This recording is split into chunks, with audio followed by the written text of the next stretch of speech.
Great. Well, thank you for joining me, Anneliese. I was really keen to get you on the call for a few reasons, really, because over the COVID crisis, I think it's highlighted quite a lot of issues, issues that we knew were already there, but in some ways it's brought it into a real kind of, it's brought it into real clear view to a lot of people. And the thing that I want to speak to you today about is child poverty and what we've been seeing, what the stories that I've been hearing during the crisis, but also beyond. But before that, a lot of people who will be watching, like a lot of people who follow me and who engage me on social media, aren't actually like big political people. So I thought it'd be good initially just to do a bit of an introduction, like who are you, what's your role? You know, I'm really pleased to have the Shadow Chancellor on a call, but some people won't even know what a Shadow Chancellor is. So tell us a little bit about you first, and then we'll get into the meaty stuff. Yeah, of course. Well, thank you ever so much for inviting me to have this conversation with you and talk about these really critical issues. And hello to anybody who's watching this video. So my name's Anneliese Dodds, as was mentioned. I'm the Shadow Chancellor. What does that mean? Essentially, it means that I represent the Labour Party on economic issues.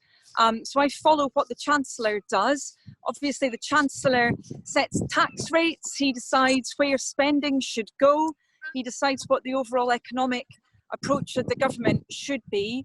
And clearly, we are in difficult times right now. We've been trying to engage with the Chancellor, trying to make sure that the support that's so desperately needed is actually provided to people, you know, that we stop as many businesses as possible going under, we keep as many people as possible in work. So that's been my focus over the last few months.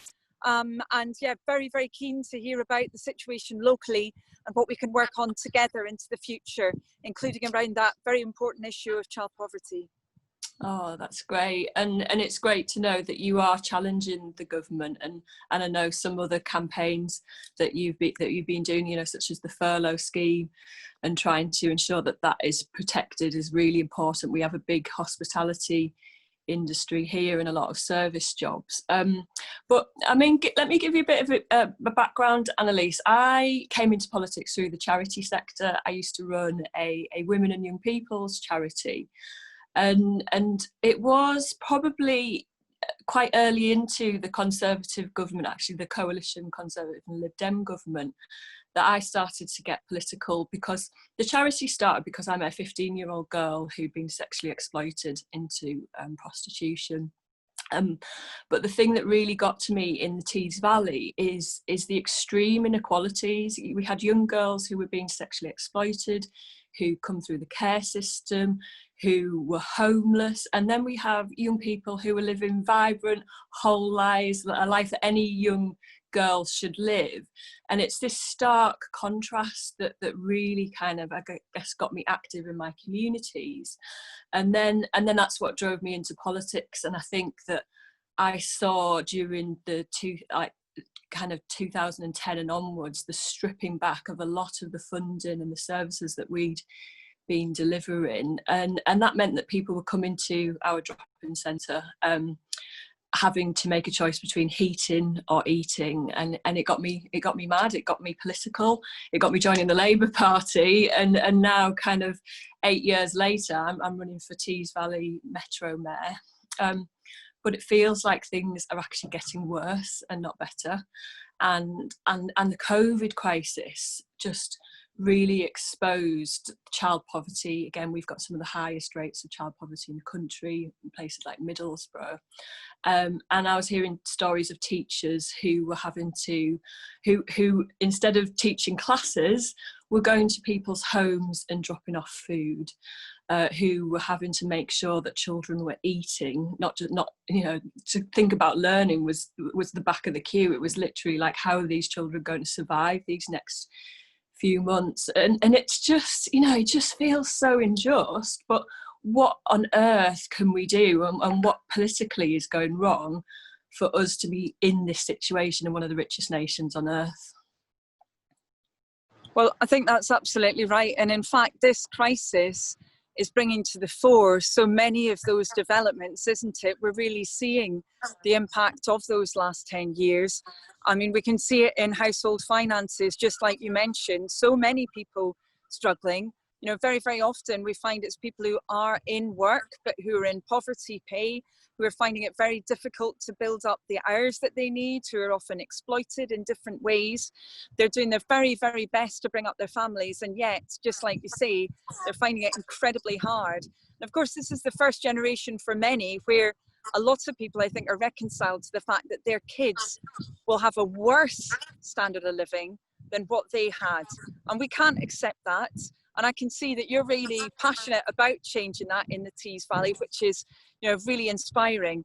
It's what we want to do as the Labour Party right across the country. We need to make sure that, you know, above all, we never again enter a crisis like this, where so many families are so lacking in financial resilience. You know, many of us knew that before, but it has been brought finally, I think, to the top of the agenda now in some cases, because people are actually realising that inequality that exists in our communities.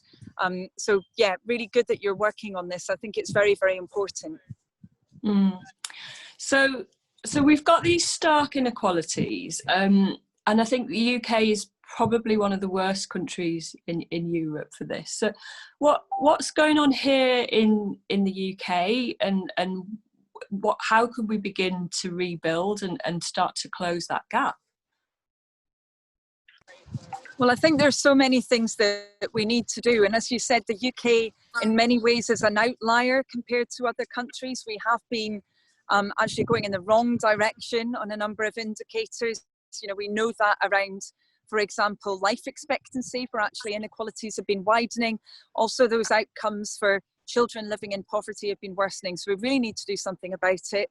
Of course, first of all, we've got to make sure that actually when people are working, that they're earning sufficiently, that they're not being exploited. Now, that means a very different approach to what we've had over the last 10 years. It means recognising that, you know, in many different sectors where we need to see that sustained increase in income, that government actually goes ahead and delivers that. I mean, social care would be a good example, where people work so hard and yet are paid comparatively so little, often in practice below the minimum wage, given the hours that they put in.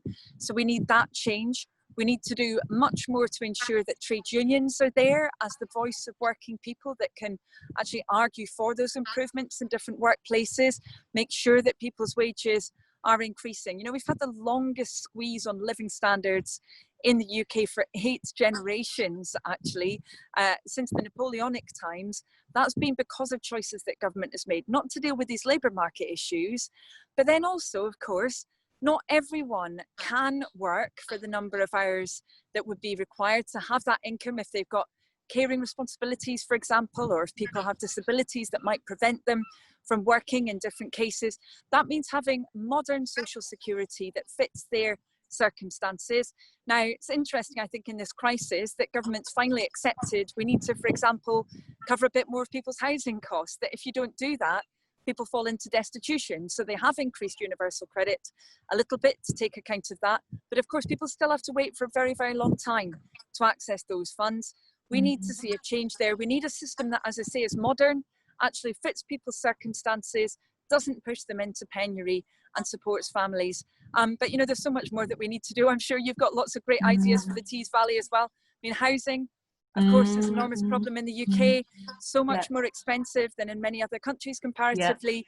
You know, we had all hoped that we would see a major house building programme as part of the stimulus. We really haven't seen one targeted at affordability. That's what we need, not just more expensive houses, but houses that people can actually afford. Absolutely, and what we see here in the Tees Valley is a lot of people in private accommodation, and they're either having to top up out of their very small income. You know, they might be on tax credits, having to top up private rental because they're not getting enough through their tax credits, and that's leaving them with little for anything else. But they're having to do that to get in a home that's a bit nicer, or to get into a school that they see is more effective. And we do have an issue with our schools here as well in the Tees Valley. Again, just a really mixed bag. We've got some excellent schools, and then we've got some you know, quite frankly, like failing schools, and it doesn't feel like that the current government are really doing much to address this. We've got potentially powers within the Metro Mayor and Combined Authority to look at housing, but the current mayor, I don't think I've ever heard him mention it once. He doesn't mention mental health, doesn't mention any of those, like the things that are the bedrock of society. You know, it's the economy, and yet we're failing in that anyway. You know, we've seen no growth here. We've seen no growth in new businesses, no growth in employment above the national rate. So it feels like we're really being left behind, and this idea of levelling up just seems like a spin and no action. So if you were kind of thinking about child poverty and things that we could campaign for in the Tees Valley, and things that you think we should be making higher on the agenda, what are the things that you think that we should be putting pressure on the Chancellor to do? Well, first of all, I think it's clear that you've very much got that local voice and you're using it, and that's so important, and listening to people who are living in poverty, understanding what the circumstances are that they face. And I think that's really important. Having that kind of accountability and grassroots connection is really critical right now. And that's far more important than those kind of sound bites that you were talking about. You know, if people's lived experiences aren't changing, if they're still in poor quality housing, if they're still in a job that is very stressful, that, you know, offers them no work-life balance, where they're not actually earning enough to support their family, then their circumstances haven't changed. So what do I think that we need to see? Well, first, I think we need really strong leaders actually locally, you know, people like yourself who actually can be making those arguments, because you know what the challenges are. I mean, one area that I'm particularly concerned about right now, both for children and young people, is about getting that support for them to go into employment when there's so few opportunities available potentially. If that happens in a top-down way and it's not actually building on circumstances locally, it's just not going to be effective. You know, we saw with the last Labour government Future Jobs Fund, that worked quite well because it worked with charities, it worked with local authorities. We don't see the same approach yet with this proposed Kickstarter scheme. So I think that local connection is really important. Having that focus on driving educational standards that you were talking about, that's really, really critical.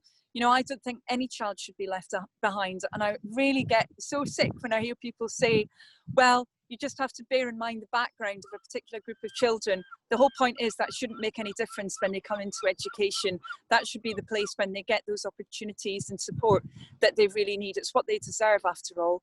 But then again, we need that support for families too. What we've been talking about with housing, I think making sure we continue to push on that, because it's such a huge amount of people spending, you know, in the Tees Valley and elsewhere. If it is that very high level, that really costly level, then it's going to be really difficult to pay for other things.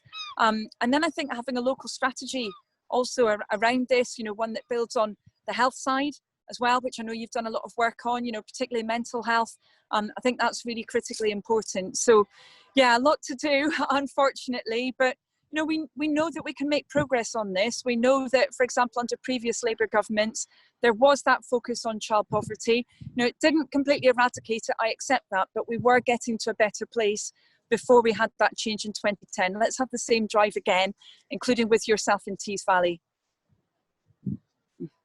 Oh, thank you, Anneliese. I've just got a couple of people messaging, and one person specifically who is a primary school teacher. I'm just going to share a couple of things that they've mentioned. A mum and dad were on tax credit. Dad wanted to better himself, so enrolled at a college on an apprenticeship, but because he enrolled, the family didn't receive benefits anymore, which led to the mum developing depression and not being able to provide basic necessities for the two children. The school had to step in and provide them with weekly shops and allocate food bank vouchers. So I mean, this seems crazy. Like, if you're wanting to go back to learn, that you're somehow penalised, and again, it feels like that's related to our benefit and welfare system. Something's got to be broken there, that a family would end up worse off because the dad's wanting to better himself. And we've seen a lot of quite negative change actually around adult skills over recent years. There used to be a lot of support for adults going into education, reskilling themselves, different forms of training. Quite a lot of it often links to trade unions, and also delivered through local further education providers. Seen funding for FE colleges cut by a third. That's then had a knock-on impact on apprenticeships as well. But as you say, you've then got on top of that the fact it's not actually stitched into the social security system either.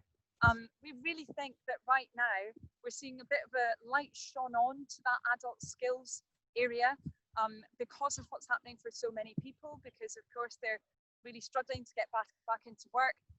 So we think the government really needs to have a proper strong strategy for this.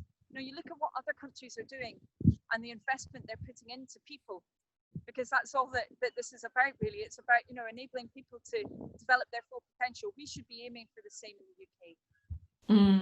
Absolutely. And I do think we've got a mayor here who is quite big into big investments, building industrial parks, but actually if we don't address the skills gap here, companies just aren't going to base themselves. Like we've actually got jobs that are going unfilled in engineering and in tech, really good high paid jobs, but we don't have the people with the skills to fill them, and that's a real gap. And it's not the sexy stuff, it doesn't bring the big headlines, but actually it would bring the big investment and the big employment if we could tackle the skills. So I'm really pleased that the Labour Party nationally are recognising and really pushing that, and I think it's vitally important. I'll just share one other because I know we nearly out of time, but it was just it was basically that teachers have actually they've had to buy clothes for their children, they've had to buy food for their children, and basically it sounds like the teachers are doing a social work job alongside being educationalists, and it's like, how has it got to that in the 21st century that our teachers are having to provide food and clothing and gas and electric apparently as well, and not just during the COVID crisis but in normal times as well. No, absolutely. And I think we're seeing actually, unfortunately, that the safety net that probably quite a lot of people in the UK thought was still there has really been pulled apart in so many cases. I mean, we don't have really any form of what used to be called social assistance. I mean, it really wasn't a perfect system at all. It was often quite a kind of degrading one for people who needed it, but at least it meant that if, for example, a family's cooker broke down or something like that, that there was a place they could go to get that help. That has gone. Obviously, lots of people in different places having to pay full council tax now because the system for relief for that has also changed, but they just don't then have the income covering in to be dealing with those kinds of costs. And I think so often, families really, they're trying so hard to do the right thing for themselves and their children, and they just feel that they're struggling, from one week to the next without that kind of stability and security. And we can do better than that as a country, we most definitely can. And I think to achieve that, as I said before, I think we really need strong leaders like yourself locally who can drive that agenda, make sure that there's a strong voice for Tees Valley in London. And certainly it's a voice that I'm going to be listening to for as long as it takes until the next general election and then beyond, definitely. Oh, well, thank you so much, Anneliese. And hopefully, once lockdown's properly over, we can get you up here as well. And I know some of the families who've been messaging me and some of the teachers would love to be able to have a conversation with you as well about their experiences. But I'm really heartened speaking to you because you get it, you get what it's going to take to move these families out of poverty, to closing that gap between those who have money and those who don't, and it's vital, isn't it, that we get a Labour government, that we get Labour councils, and that we get a Labour Metro mayor next year. So thank you so much for giving up your time. I'll let you get back to the sunshine, and hopefully we'll get to meet face to face at some point. I really, really hope so. Yeah, it'd be fantastic to see you in person and to come back to the Tees Valley. In fact, not so long ago, I was visiting with some of the changes that were happening to HMRC offices. So, you know, I'm really aware of what's been going on there as well with local jobs. And yeah, it'd be great to talk about that further. And yeah, all power to your elbow. And thanks to everyone who's been watching this. Thanks a lot. Oh, thanks, Anneliese. Bye.